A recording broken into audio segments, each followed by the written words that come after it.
বিপদ আসলেই প্রথমে বিশ্বনবী সাল্লাল্লাহু আলাইহি ওয়াসাল্লাম একটা দোয়া পড়তেন। তিনি পড়তেন ইন্না লিল্লাহি ওয়া ইন্না ইলাইহি রাজিউন। তাহলে বিপদ এলেই আমরা এখন থেকে ইন্না লিল্লাহ করব, নাকি হায় হুতাশ করবেন?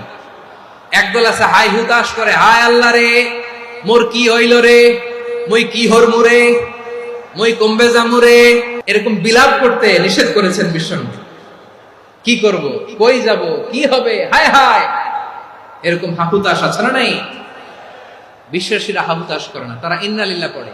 তারপরে বিশ্বনবী পড়তেন আল্লাহুম্মা আজুরনি ফি মুসিবাতি ওয়াখলুফ লি খায়রাম মিনহা।